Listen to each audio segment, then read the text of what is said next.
sejam todos muito bem-vindos, muito bem-vindas a mais um podcast do Recrutador Digital.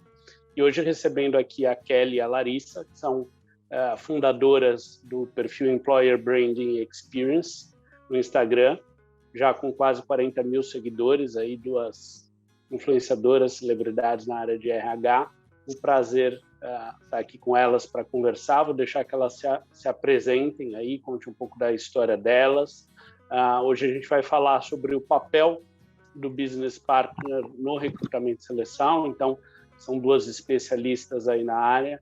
E a gente vai conversar um pouquinho, então, como essas funções no mercado de hoje, né, na realidade que a gente está vivendo hoje, como isso pode ajudar, né, como o BP pode ajudar o recrutador a ter um trabalho mais assertivo e também como a gente, como recrutador, consegue colaborar no trabalho do BP.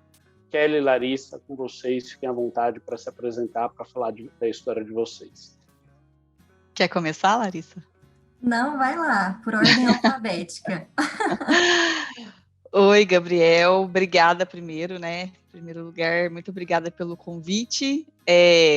Para todo mundo que vai ouvir esse podcast aqui,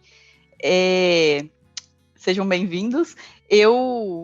Só me apresentando, eu sou a Kelly, eu sou uma pessoa que tenho 16 anos de RH, então comecei lá como estagiária, como muitas pessoas que começam no RH e acabam não saindo, porque o RH eu acho que tem um imã que acaba prendendo a gente ali, tem pessoas que vêm para o RH de outras áreas e acabam não saindo mais, então acho que é uma área que a gente não sabe porquê, mas tem um sex appeal aí, e acabou me segurando. Eu acabei comecei quando você começa como estagiário, você acaba fazendo de tudo um pouco, então eu me apaixonei por esse lado mais generalista mesmo de RH, né?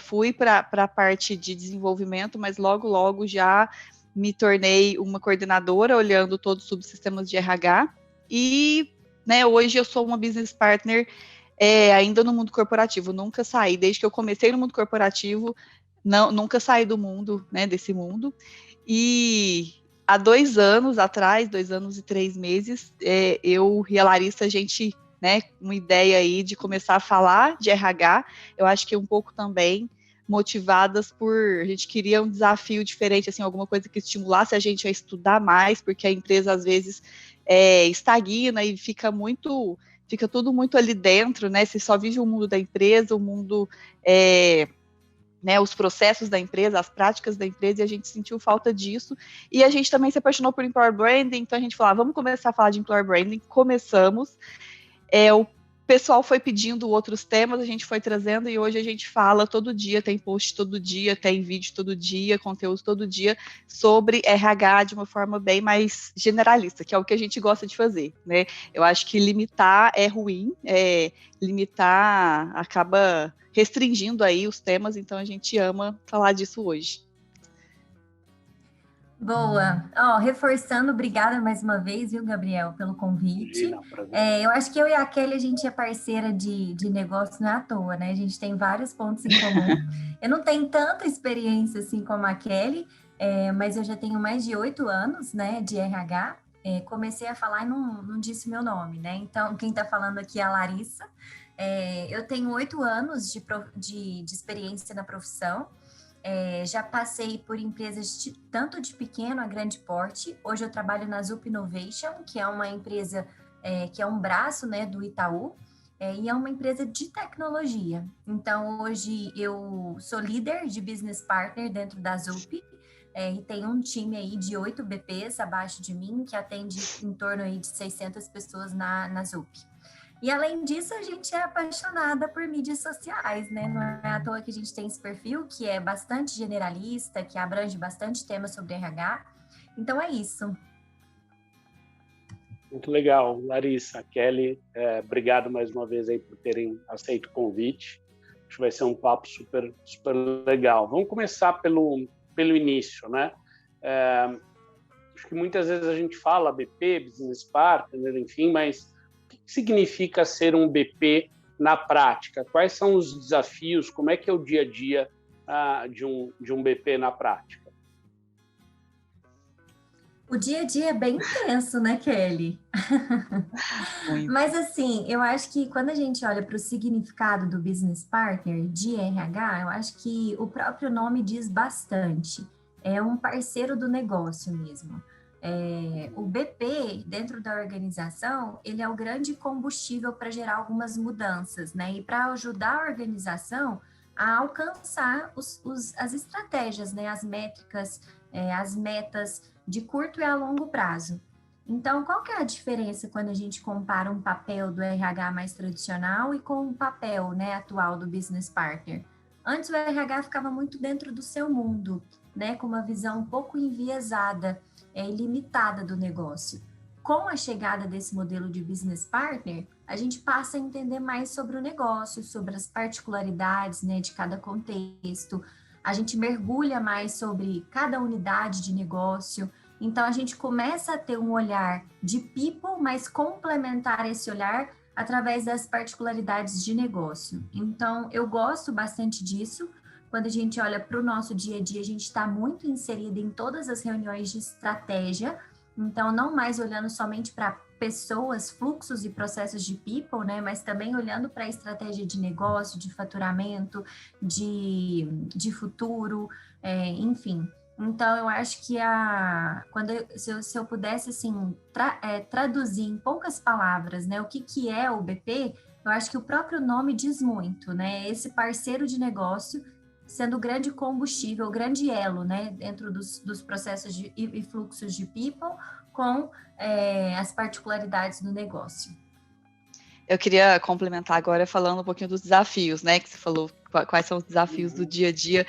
Para mim, existe um desafio grande que a gente não pode escolher muito se a gente vai estar do lado, né, atendendo às necessidades do negócio ou entendendo as necessidades do colaborador, se a gente vai estar no operacional ou no estratégico, a gente tem que estar sempre no meio ali, né, é um papel amplo, porque no dia a dia mesmo, na realidade, a gente não faz só o estratégico, né? A gente precisa ter uma agenda muito estruturada ali para atender a necessidade do dia a dia, olhar o hoje, né? Que é o hoje ali mesmo, a gente fica entre o passado e o presente e o futuro, e a gente fica entre o processo e, né, os projetos, o que o RH tem já, né, o que o RH gostaria de implementar, o que o negócio precisa, o que as pessoas precisam.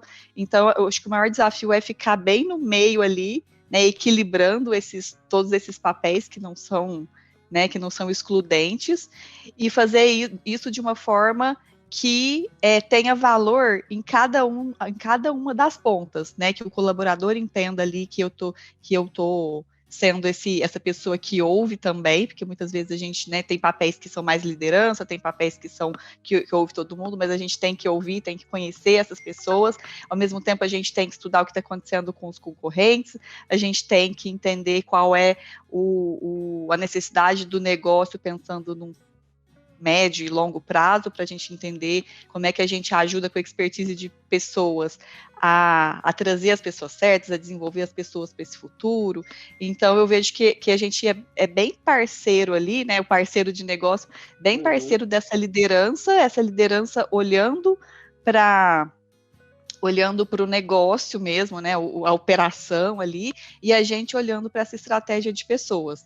E aí, outro desafio é a gente ganhar esse lugar de sentar na mesa, de fala, né, para ser ouvido e não ser só aquela pessoa que está atendendo ali, deu problema na minha ferramenta de performance, me ajuda aqui, né, não caiu meu lerite, me ajuda aqui, mas como é que a gente mostra que a gente consegue ajudar nisso também, se for necessário, mas a gente consegue ajudar a empresa a ir para frente. E isso não é fácil. Na teoria é bem bonito, né? Sem dúvida.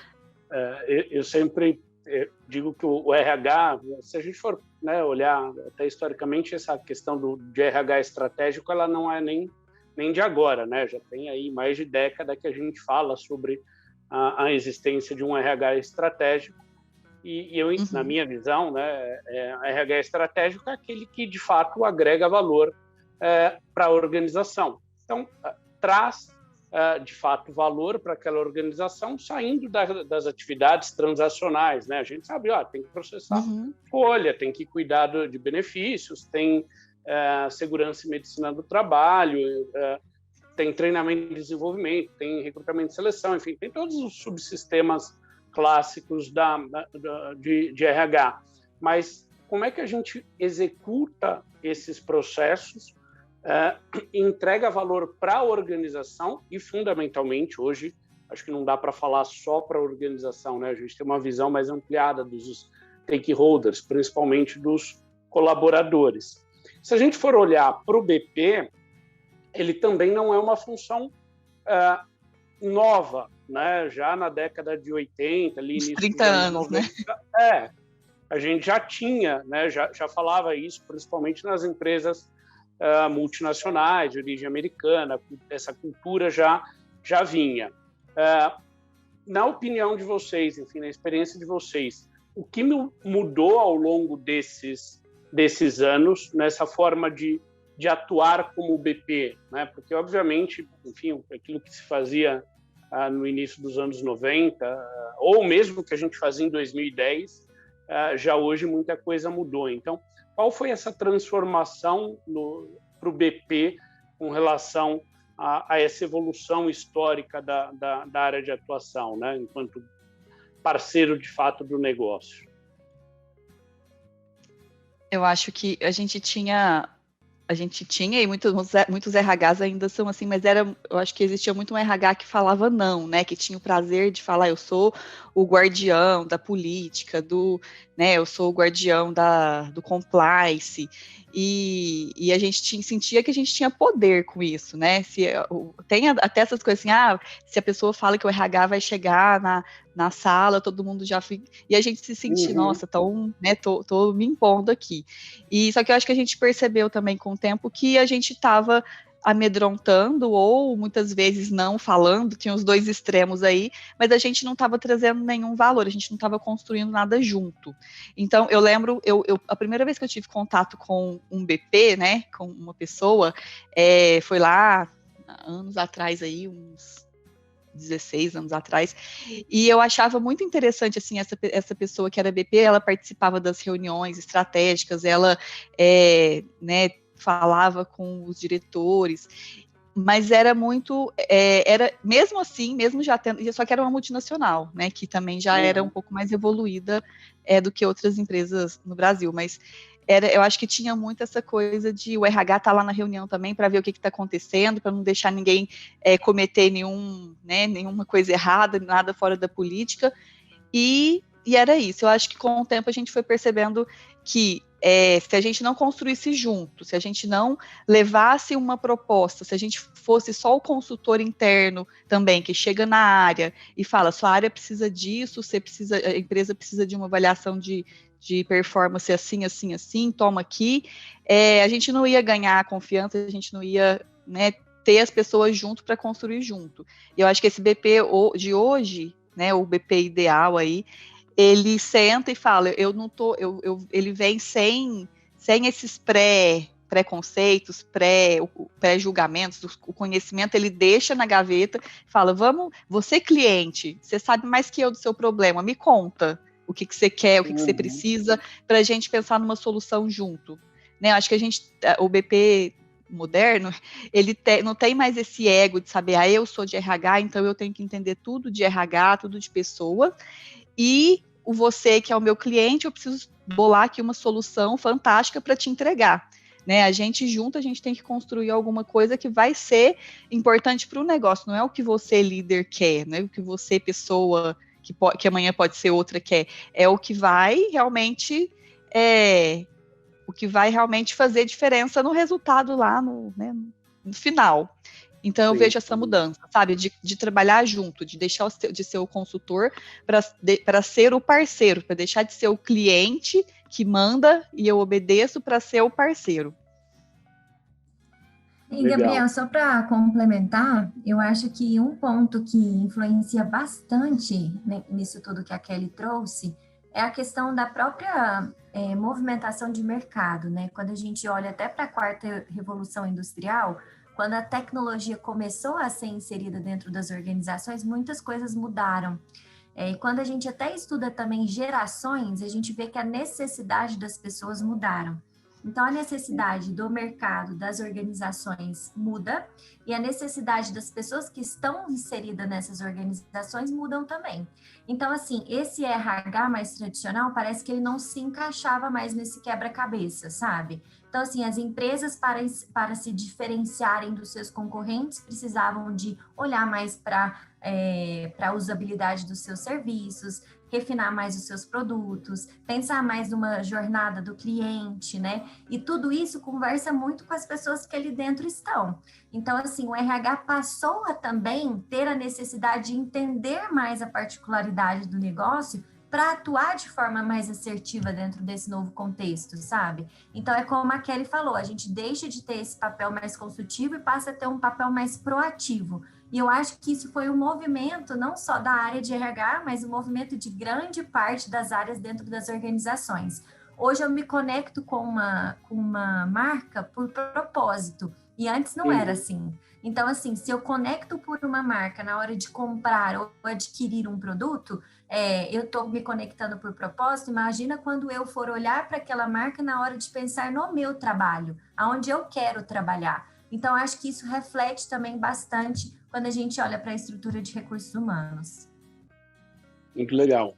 Quando vocês falam dessa atuação do BP nesse novo contexto, né, de mundo, de multigerações, enfim, a Revolução 4.0, né, toda uma internet das coisas, uma realidade de conexão como nunca antes na história, né, a gente olha para um tipo ideal, como diria lá o Max Weber, né, na sociologia, mas quando a gente olha para as organizações, principalmente no Brasil, pensando em pequenas e médias, que é a maioria da realidade das indústrias, das empresas no Brasil, a minha percepção, pelo menos, é que há um distanciamento muito grande entre o discurso e a prática, entre aquilo que, de fato, a gente tem potencial de entregar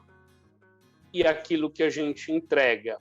Eu digo que a revolução é 4.0, mas as indústrias estão ali no 2,5, 3, nas que estão muito avançadas, né? Tirando uma ou outra ali, né, que vive de fato 4.0, a gente ainda está uns passos atrás. E a minha percepção é que o RH mais ainda, né? Qual é a percepção de vocês sobre essa aproximação quando a gente olha para o mercado brasileiro, né? E se ela for alinhada, enfim, com isso que eu coloquei, quais contribuições, né, nós como profissionais de RH, vocês fundamentalmente como BPs, podem fazer para contribuir com essa aproximação? Como é que a gente, de alguma forma, traz para as organizações, considerando todas as peculiaridades, né? Muitas vezes você está numa empresa de porte nacional, com capital mais limitado, com condições de tecnologia muito diferentes, às vezes de multinacionais, enfim. Como é que a gente aproxima, né? Como é que a gente traz isso para a realidade de mercado do Brasil, que é uma realidade um pouco diferente aí quando a gente olha para outros mercados? Boa. É a famosa expectativa versus realidade, né? Tem uma diferença grande aí. O que eu acho, Gabriel? Eu costumo fazer uma analogia que é simples. Eu vejo que essa relação é como se fosse um relacionamento, seja um relacionamento familiar, profissional, amoroso. Acho que precisa de ter uma confiança. O RH precisa de mostrar valor. Então, já foi o tempo que o RH era visto como um custo. O RH tem que ser, de fato, visto como um investimento para a empresa. E mostrar o valor e o impacto que ele vai gerar na organização, sabe? Então, assim, eu vejo hoje muitos RHs ainda sendo superficiais, ainda sendo muito subjetivos, ainda olhando muito para o qualitativo. E quando a gente olha para negócio, para a necessidade das empresas, a gente precisa de olhar para números. Então, assim, eu não vou deixar de ser empático se eu começar a olhar para números. Eu não vou deixar de ter um olhar, né, mais acolhedor se eu começar a olhar para esse tipo de indicador. Então, eu vejo assim, a gente fala muito de uma frase, né, que a gente precisa de repetir 35 vezes algo para se tornar um hábito. Então, pensa em uma relação, né, do empregador com o time de RH. A gente precisa de mostrar valor sempre, trazer consistência, constância, cadência para isso. Então, olhar para a minha empresa, eu identificar de que forma que eu, como RH, possa ajudar a minha organização a atingir uma meta que é macro, não é só para o meu departamento, sabe? E a gente pode começar aos poucos. Então, se eu estou numa empresa de pequeno porte e eu sou uma equipe, só tem eu na minha equipe, então deixa eu ver o que eu consigo fazer para fazer com que isso se movimente dentro da minha organização. Se eu estou numa de médio porte, de grande porte, deixa eu ver como que eu faço para começar a cavar oportunidades de estar dentro de reuniões que o board está participando, para eu convencer, para eu trazer pontos, para que eles de fato confiem no trabalho que o RH vai fazer. Então, eu vejo assim, o RH do Brasil, eu vou trazer uma realidade mais do nosso país. Confesso que a realidade dos outros, eu conheço pouco. Mas a do nosso país, eu vejo que ainda falta muito esse olhar um pouco mais analítico, mais sistêmico, entender um pouco mais de número. O RH ainda é muito subjetivo. E aí, quando eu vou falar com o executivo, de que forma que eu vou provar para ele quantitativamente que eu gerei valor? Então, acho que esse é um ponto para mim que faz bastante sentido e que talvez traria uma virada de chave para a atuação do RH dentro do nosso país. Eu acho também que, concordo com tudo que a Larissa falou, e acho que até o tema do BP, ele existe aí há 30 anos, mas a gente tem visto mais empresas, né, brasileiras de vários portes,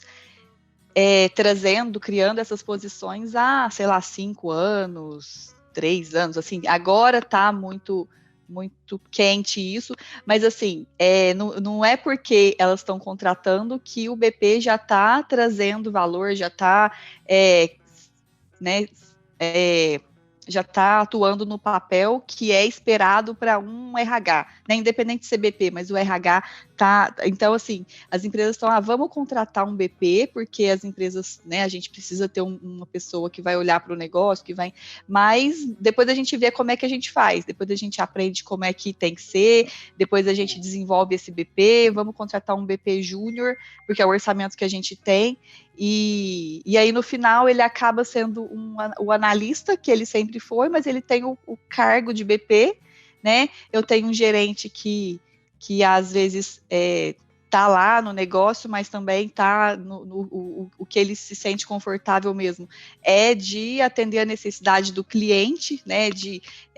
Ele pediu X treinamentos, pediu o colaborador está com problema assim, vamos trazer um treinamento, e aí eu acho que eu tô cumprindo o meu papel, né? Eu continuo olhando o meu indicador como horas de treinamento e não o resultado que eu trouxe, eu continuo medindo performance anualmente, achando que, pelo menos eu tenho uma avaliação de performance, então já fiz o meu papel de RH, e continuo na realidade, porque muitas vezes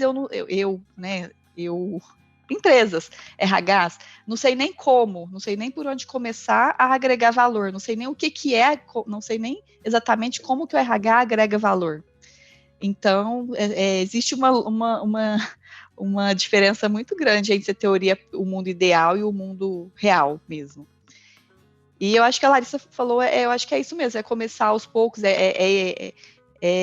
entender o que o meu negócio precisa, o que é o básico ali, né? Como é que ele funciona, como é que ele ganha dinheiro, porque muitos RHs não entendem nem isso, né? Como que eu não vou entender, eu não vou saber como eu ajudo o negócio a prosperar se eu não entender exatamente qual que é o negócio desse negócio, né? Uhum. Então eu vejo por aí. Não, muito, muito legal, porque Acho que se a gente tivesse combinado a pergunta e a resposta, não teria dado tão certo, porque é exatamente a minha visão. Acho que eu falo isso há anos, né? O RH precisa entender como a empresa ganha e perde dinheiro. Em última análise, cara, qual é o negócio da empresa? Como ela ganha, como ela perde dinheiro? Precisa entender de dados. Hoje, mais do que nunca, acabou essa área de, né, achismo e tal. Cara, dados. Né? A gente precisa ter um conhecimento muito maior do que o que a gente normalmente tem. E essa coisa da análise de investimento. Né? Quanto mais a gente, enfim, subir dentro de uma hierarquia organizacional, por mais que ela seja mais horizontal, mas, né, quanto maior ali a tua responsabilidade dentro daquela organização, maior vão ser as discussões sobre os investimentos. Quando você discute investimento, você discute custo e retorno. Né? E a maioria das pessoas, dos RHs, e acho que aqui pro BP isso é ainda mais crítico, né? Essa capacidade analítica de entender e conseguir minimamente analisar resultados financeiros, né? Conseguir discutir de igual para igual, ou pelo menos com uma boa base ali de conhecimento, como aquilo vai impactar na última linha do DRE. Né? Você precisa entender, porque quando você estiver discutindo por que nós vamos investir na experiência do colaborador e não no marketing, né, no fazer um anúncio, quem vai tomar essa decisão está olhando o número. Né? E o dinheiro é finito, o tempo é finito. Então, a gente está escolhendo sempre entre uma coisa e outra. Se a gente não for capaz, né, como vocês colocaram, de entender como a gente gera valor, qual é o valor que, de fato, a gente está gerando com aquilo que a gente está fazendo, fica só transacional, né? Tá executando um monte de coisa e não necessariamente agregando valor. E eu acho que aí... E o RH... Desculpa.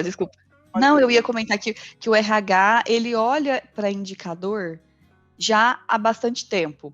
Só que os indicadores que ele olha hoje, muitos, né, não generalizo nada, mas são os mesmos que eu lembro que ele olhava há 15 anos atrás, né, que são esses indicadores de eficiência do processo e não do resultado. E aí, essa coisa de eu sou de RH, eu sou de humanas, não entendo muito disso. Se a gente não sair da nossa zona de conforto, de eu sou psicóloga, eu sou, sei lá, pedagogo, eu sou... E entender que a gente pode aprender qualquer coisa, que a gente, né, que está todo mundo no zero de alguma forma, porque a gente nunca vai estar sabendo tudo, a gente vai perder espaço e vão vir aí os como chama? As pessoas de dados e tudo, e vão sentar na cadeira do RH, né? Quando eles falam que o RH vai acabar, a necessidade de RH nunca vai acabar, mas talvez o RH vai para outra área, né? Vai para uma área que vai conseguir ter essa análise. Né? O Jack Welch tinha uma frase que eu acho sensacional. O pessoal de RH não gostava muito, mas eu acho que era muito boa. Ele dizia que o RH é muito importante para ficar na mão do RH. Né? Porque é exatamente isso. Cara, tem que entender o negócio. Olha. E ele transformou a GE. A GE já era uma empresa gigantesca quando o Jack Welch assumiu, mas o que ele fez pela GE, acho que poucos executivos fizeram na história pelas suas empresas. Revolução. Uma revolução. Transformou uma empresa de bilhão numa empresa de centenas de bilhões de dólares. Né? Um negócio extraordinário em todos os sentidos, né? Acho que não só de resultado financeiro, de marca, de valorização das pessoas, enfim, uma história que daria para fazer horas aqui falando sobre ele. Mas pegando nessa linha da tua resposta, Kelly, do teu comentário, na avaliação de vocês, quais são as principais competências hoje, então, que um BP precisa ter ou que ele precisa desenvolver para, de fato, conseguir agregar valor, para que, de fato, ele consiga desenvolver um bom trabalho? Quer falar, Larissa? Não? Ai, é difícil, viu? Não é uma resposta simples, não, porque eu não vou falar assim, se ele tiver essa competência, ele consegue, né? Ele precisa conseguir navegar entre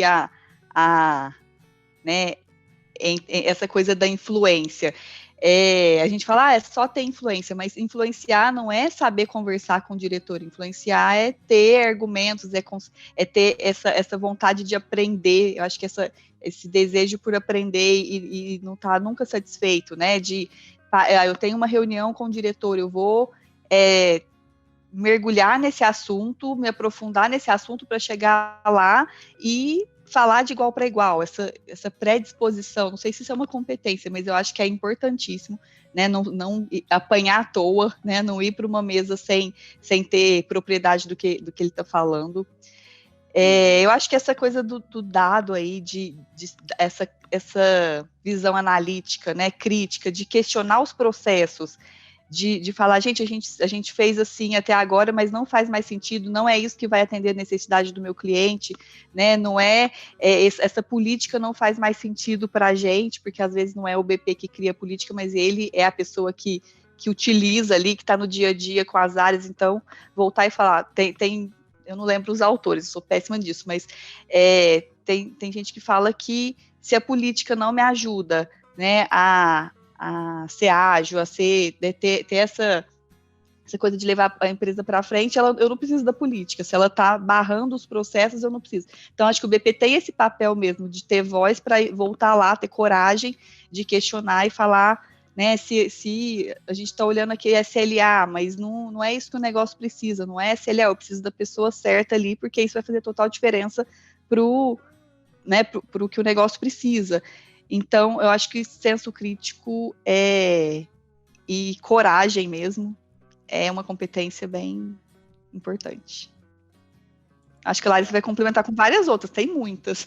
Então, tem muitas mesmo.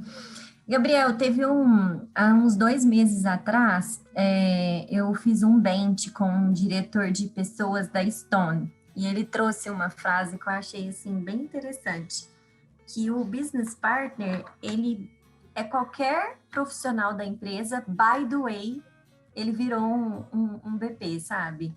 Então, assim, eu acho que não tem competências específicas para o papel. Eu acho que as competências são muito parecidas com o restante das áreas, do profissional, sabe? Do futuro, né?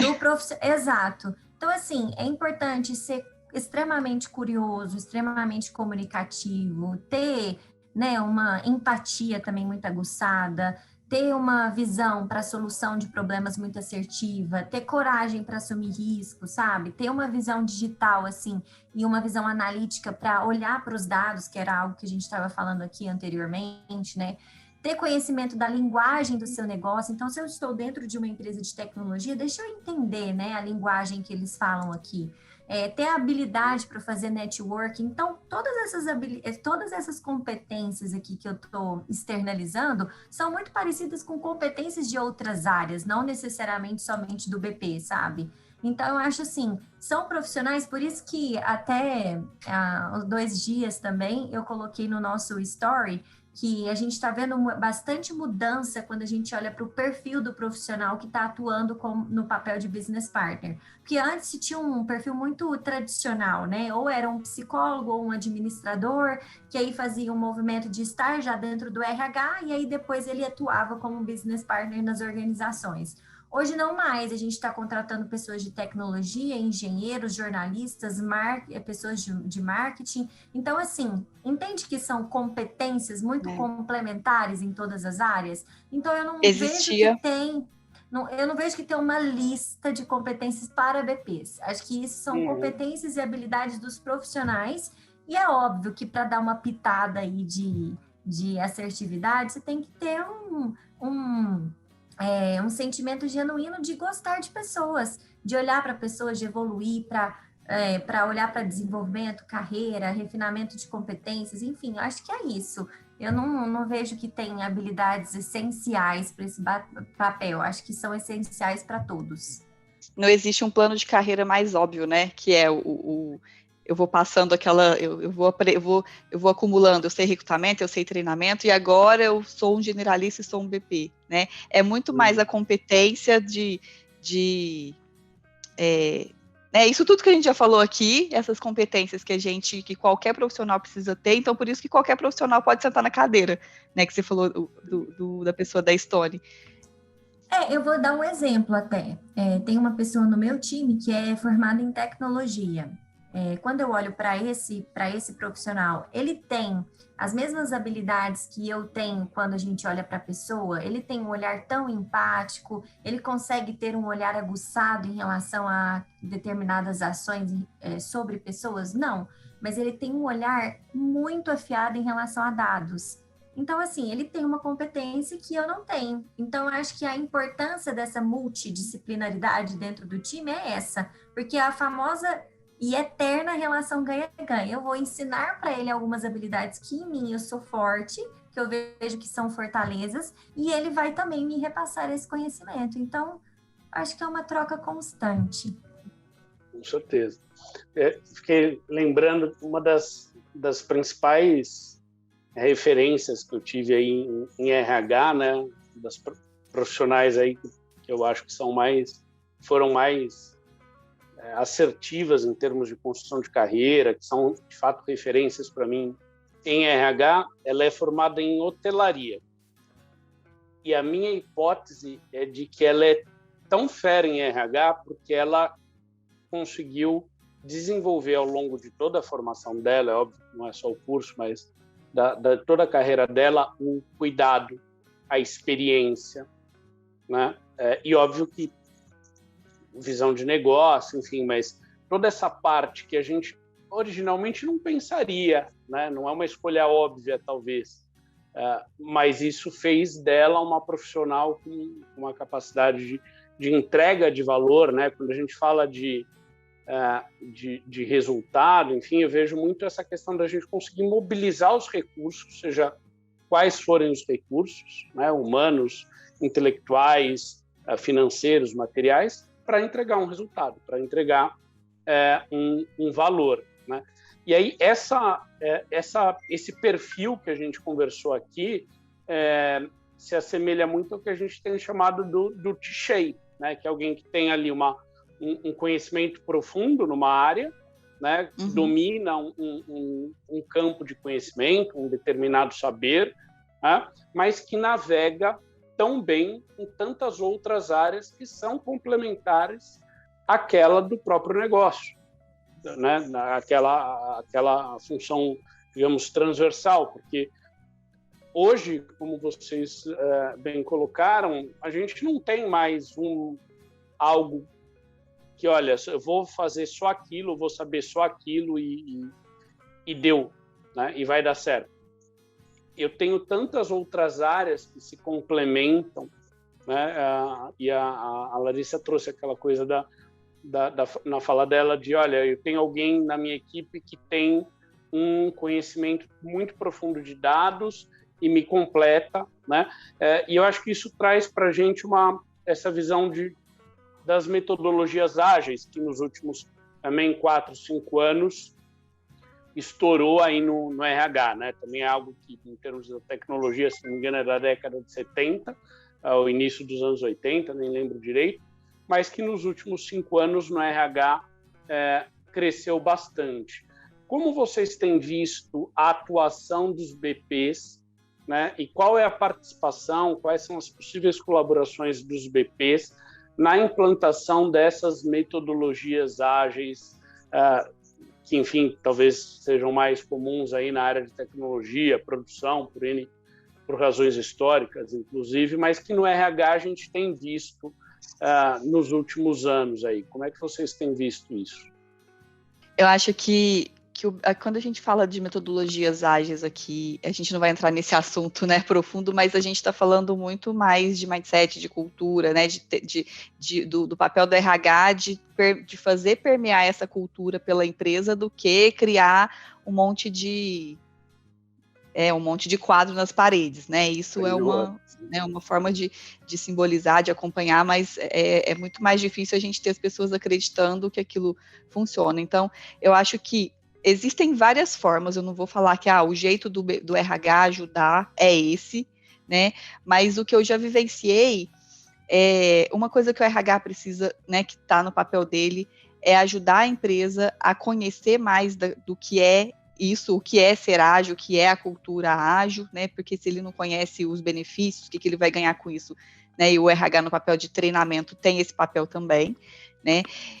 E de estar dentro, se a empresa tem squad, se a empresa tem, né, tem os projetos do BP tá ali dentro, né, participando dos squads, contribuindo sendo o RH ali dentro. Então tem muitas empresas que eu vejo que contribuem muito nesse papel. Tem empresas que simplesmente, quando o BP, isso que eu tinha comentado, do BP ser crítico e falar, essa política não faz sentido, vamos, né, a nossa cultura, sei lá, avaliação de performance.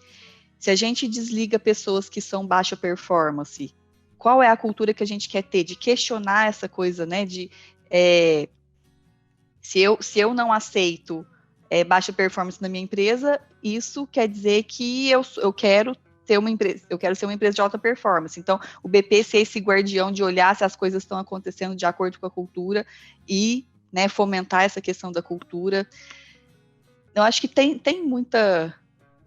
E tem também de ser o exemplo, né? Se o RH consegue implementar as metodologias dentro do próprio RH, trabalhar de uma forma ágil. Hoje eu estou numa indústria, né? Que se a gente for pensar, é uma indústria, a gente já pensa em empresa tradicional. Mas a gente já vem trazendo, como é uma empresa nova aí, a gente é uma startup, né, que vai ser uma indústria, a gente já tem trazido muito essa questão dos princípios do ágil, né? A gente não tem quadro na parede, mas esses princípios de flexibilidade, o gestor, eu não vou começar uma empresa colocando políticas e eu tenho que seguir o workflow até chegar no recrutador. Se a pessoa chega em mim e fala, eu preciso contratar uma pessoa e a gente precisa buscar rápido, a gente já sai, independente de papel, a gente já sai fazendo. Então, se o RH quer ajudar a empresa a fomentar essa cultura ágil na empresa, ele não pode ter essas burocracias que acabam impedindo, porque ele acaba dando exemplo e a empresa, eu conto para a empresa que é legal ser burocrático. Então, acho que vejo isso. É isso mesmo, assim, eu acho que o business partner é o grande executor.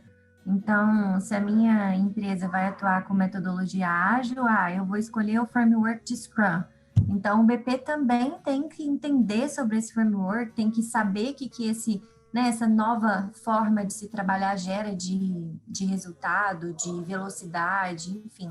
Então, eu dentro de uma empresa de tecnologia, eu já estou inserida em um contexto que nasceu ágil. Então, é diferente da experiência que eu tive há uns anos atrás, que eu estava numa empresa tradicional que estava no movimento de transformação digital. É totalmente diferente. Uma empresa que já nasce ágil, você tem uma facilidade muito maior de convencimento.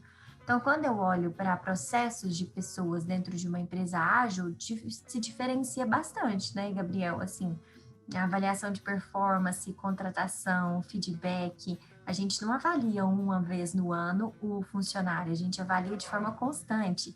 360 feedback é mensal, então a remuneração ela é olhada de forma também cadente. Então, assim, tem várias coisas quando a gente olha para processos, como a Kelly falou, né, de RH, que a gente tem que também ser exemplo. Não é só eu falar assim, aqui, ó, tá aqui o modelo, faz daily, tenha retro, tenha sprints, mas, assim, dentro do RH a gente não funciona assim. Então, tem que estar muito conectado. A gente não acredita que RH, que dá para fazer RH assim. Eu já estou passando uma mensagem de que eu não acredito no modelo, né? Tem que estar muito conectado, sem dúvidas. Foi uma casa de ferreiro espelho de pau, né? Tem que... eu sempre disse, a tua fala, ela tem um volume, né? Mas as tuas atitudes gritam. As palavras, elas falam, mas as tuas atitudes, né, elas vão falar muito mais alto. Quando a gente pensa no papel do BP com o recrutamento, qual é essa interface? O que vocês têm visto e feito nesse meio de caminho, né? Como é que o BP contribui com o processo de recrutamento. Seja numa empresa um pouco mais tradicional, que às vezes talvez seja ainda a maioria no Brasil, as empresas estejam fazendo uma transformação digital, estejam vivenciando, acho que até talvez seja o único lado positivo dessa pandemia, né? Ela fez pela gestão talvez muito mais do que os gestores fizeram nos últimos 10 anos. A gente já podia fazer, por exemplo, entrevistas, reuniões por canais digitais, basicamente desde 2010. Né? O Skype está aí para não deixar a gente mentir, já era possível, mas a gente só assumiu isso de fato. O financeiro já tentava, né? Já mandava e-mail, vamos priorizar as videoconferências, economizar em viagem. Eu já via esses e-mails rolando muito. Mas no final, não, vou lá no cliente, não vou fazer uma reunião de vídeo com o cliente, né? Agora... Mas aí eu acho que a gente entra em uma outra discussão, né? Porque eu, por mais que gosto bastante de tecnologia, eu acho que existe uma perda significativa nessa falta de interação, nesse tete-a-tete, sabe? Mas aí eu acho que é uma outra discussão. Mas te respondendo, Gabriel, de que forma que eu vejo que o Business Partner contribui para esse processo de hunting, né, de Talent Acquisition, enfim, eu acho que tem na minha visão, duas frentes, né? Quando o BP ele fica responsável por esse processo, porque existem BPs que ficam responsáveis pela contratação daquela unidade de negócio, né? Para aquela área que ele acompanha. O que eu vejo? Eu acho que aumenta ainda mais a assertividade, porque o BP sabe de fato quais são... É como se ele desenhasse uma persona para entender de fato quais são as habilidades, as competências, o perfil que vai dar mais match com a minha necessidade, quando a gente olha para aquela área que eu estou acompanhando, né? Então, antes que a gente tinha aqueles times um pouco mais apartados, eles olhavam de forma cross, então eu preciso de um analista de TI. Tá bom, mas é um analista de TI que vai olhar para dados, que vai olhar para cloud, que vai olhar para... Vai ser um back-end, um front, vai ser um full, vai ser um QA. Então, assim, quando ele sabe de fato qual vai ser aquela persona que ele precisa de contratar, eu acho que ganha mais assertividade, ganha mais velocidade, eu acho que a gente tem alguns ganhos em relação a isso. Esse é o primeiro cenário. O segundo cenário que eu vejo, que é o cenário que eu estou inserida, onde existe o time de Business Partner e existe um time de Talent Acquisition, eu acho que aí são trabalhos muito colaborativos, né? Então, são trabalhos que se complementam. Então, eles têm um olhar um pouco mais cross, então a gente tem uma meta super agressiva de contratação, então eles vão olhar de uma forma mais cross, e o BP sempre vai ser aquela pitada de consciência. Então, vem cá, deixa eu te trazer um pouquinho mais de informação do meu contexto. Então, até quando a gente olha para a estrutura do time de Talent Acquisition, a Talent Partner, ela fica totalmente grudada na Business Partner, para ela entender quais são aquelas individualidades daquele negócio, sabe? Então, acho que aí também a gente tem diversos ganhos, porque eles passam a entender um pouquinho mais sobre aquela unidade de negócio, elas costumam ter um pouquinho mais de assertividade também na contratação. Então, eu vejo que é assim, quando a gente pensa na jornada do colaborador, o time de Talent Acquisition e a BP que fica responsável, né, por fazer essas contratações, ela está olhando para o início dessa jornada. E o Business Partner, ele continua acompanhando o colaborador no restante da jornada, até ela se encerrar no offboarding, por exemplo. Então, assim, eu acho que é muito interessante, na hora que você for contratar alguém, ter essas duas figuras, ou essa figura híbrida, né, muito clara. Porque na hora que eu for, Gabriel, você foi aprovado no processo, você vai me ter como referência, eu vou ser o grande ponto de comunicação para você, eu vou ser a pessoa referência para você dentro da organização para tirar quaisquer dúvidas. Então, assim, eu acho que ganha bastante nesse processo, e na minha visão, acho que o que mais fica evidente é em relação à assertividade de contratação. Legal. Complementando, eu não vou ser repetitiva, porque a Larissa falou muito do que eu acho, mas eu dando o meu exemplo, né, hoje. Eu como BP, eu tenho meta de curva de contratação, porque eu estou num projeto e a gente precisa ter as pessoas, né, SLA é importante, mas quando eu olho para a pessoa de recrutamento e seleção hoje, ela tem uma visão de receber a vaga e trabalhar a vaga, né? E cumprir um SLA e fazer a vaga rápido e passar para o gestor e fazer esse controle todo. Mas hoje eu dou muito mais o tom para ele de, é importante o SLA, mas a gente não vai aprovar esse candidato, eu não vou levar esse candidato para o gestor só por conta do SLA. A gente precisa, né, olhando o fit cultural, olhando... Hoje eu olho muito mais essa questão do fit cultural para a gente, porque a gente quer, né, que a empresa continue indo nesse caminho dessa cultura que a gente está formando, a gente não quer trazer ninguém até do mercado para a gente não conseguir ficar com essa pessoa. Eu tenho muito mais esse olhar não vou tirar uma pessoa, com esse olhar humano também, de não vou tirar uma pessoa para arriscar a carreira dessa pessoa vindo para cá se ela pode ser ótima, né, pode ser o melhor, sei lá, o melhor gerente de produção, mas se ele não cabe aqui no meu contexto, eu dou esse tom, a gente não vai aprovar essa pessoa, não vou levar essa pessoa para o gestor, porque não faz parte da nossa cultura, ou, né, não está alinhado com a nossa cultura, ou eu... até assim, o gestor não abriu a vaga, eu sei, o gestor ele sabe que ele tem que abrir, mas se eu sei que para o negócio é importante ter aquela posição rápido, não sei o quê, eu vou lá com o gestor e falo, vamos fazer isso agora, a gente já vai começar esse processo agora, porque senão a gente não vai conseguir ter essa pessoa aqui, né? Tem gestor que acaba achando, depois o RH resolve, então, olhando para o lado de RH, eu também faço esse papel. Então, acho que o BP, ele tem essa missão de entender o que o negócio precisa, e se o negócio está num momento, ou muitas vezes, ou o negócio precisa reter pessoas, ou ele precisa atrair pessoas, né? Então, com esse olhar, ele dá esse tom para a área de seleção, sabe? Não, muito legal. Larissa, Kelly, eu acho que a gente já está se aproximando aí do final.